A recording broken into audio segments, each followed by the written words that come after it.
Est-ce que tu as déjà été confronté à la mort, au fait de perdre quelqu'un? Est-ce que tu as déjà été confronté à la perte de quelqu'un que tu connais, ou que tu ne connais pas d'ailleurs? Est-ce que tu as déjà été confronté à la mort? C'est une question où la plupart des personnes, je pense, peuvent répondre par oui. Que ce soit bien clair, on va tous mourir, un jour ou l'autre, sauf si tu es chrétien, ou si tu es un élu de Dieu ou une élue de Dieu, et que Jésus-Christ revient avant et qu'il y ait l'enlèvement de l'Église. Mais hormis ce cas-là, c'est la mort qui t'attend, la mort physique. Et on peut être attristé par la mort de quelqu'un. C'est un sujet qui est dur, qui peut faire pleurer, qui peut rendre triste, qui peut donner des angoisses et puis qui peut aussi faire réfléchir. Parce que la mort est une des conséquences du péché. La chute avec Adam et Ève, le péché. Le péché est entré dans l'humanité et par le péché la mort. Et tous ont péché et sont privés de la gloire de Dieu. Alors, il y a la mort physique comme conséquence du péché. Et il y a aussi une autre part de la justice de Dieu qui est la punition éternelle, l'enfer éternel, la condamnation éternelle. Alors, la question que je te pose, c'est: veux-tu avoir affaire à Dieu comme juge ou comme sauveur? Jésus-Christ est le sauveur du monde. Jésus-Christ est le sauveur des élus de Dieu. Et qui sont les élus de Dieu? Ce sont ceux et celles qui se repentiraient de leurs péchés et croiraient dans le Christ. Même après un seul péché, pour ceux qui ne sont pas élus de Dieu, il y aura l'enfer éternel. La justice éternelle de Dieu. L'enfer éternel, ce sera un lieu de souffrance éternelle, où il y aura des pleurs et des grincements de dents. La mort éternelle, pas la disparition éternelle, une torture éternelle.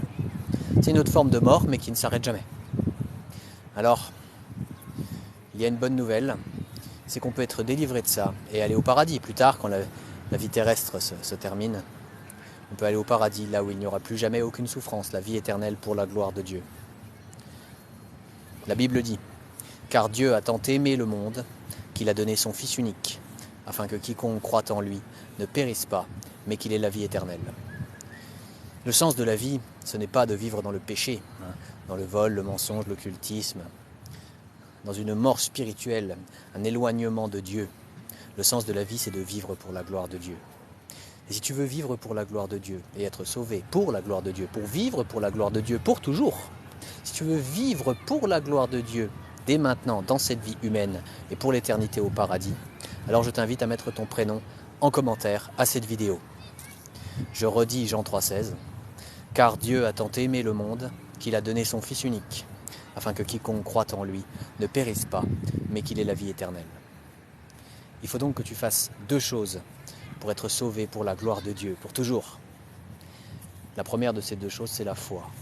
Il te faut croire. Mais croire quoi? Il faut que tu crois que Jésus-Christ est Dieu, est EST. Il faut que tu crois aussi que Jésus-Christ est le seul Fils de Dieu. Il est les deux, à la fois Dieu et le seul Fils de Dieu. Et il faut que tu le crois. Il faut que tu crois que Jésus-Christ est venu sur terre en tant que 100% homme et 100% Dieu pour payer pour tous tes péchés. Il faut que tu crois que Jésus-Christ a souffert pour tous tes péchés. Il faut que tu crois que Jésus-Christ est mort pour tous tes péchés, sur la croix. Il faut que tu crois que Jésus-Christ a payé toute la justice de Dieu pour tous tes péchés, à ta place.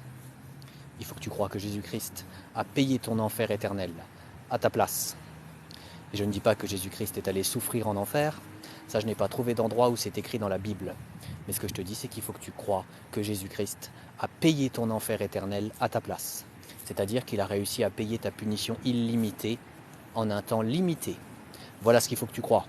Et il faut que tu crois que Dieu a ressuscité Jésus-Christ au 3e jour et que Jésus-Christ est vivant pour toujours. Que Jésus-Christ a vaincu la mort, le monde, le diable, le péché. Que c'est bien Dieu qui a ressuscité Jésus-Christ au 3e jour et que Jésus-Christ est vivant pour toujours. Voilà pour la foi. Et si tu as accepté de croire tout ce que je viens d'expliquer là, alors la deuxième chose qu'il faut que tu fasses, c'est la repentance. C'est-à-dire qu'il faut que tu parles à Dieu en le priant. Et il faut que tu lui dises combien tu regrettes de lui avoir fait du mal par tes péchés.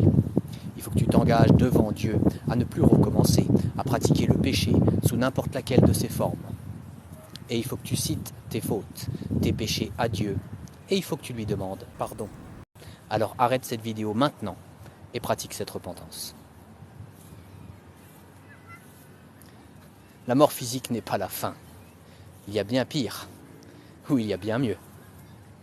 Abonne-toi, partage cette vidéo, répands l'évangile, republie cette vidéo. Gloire à Dieu.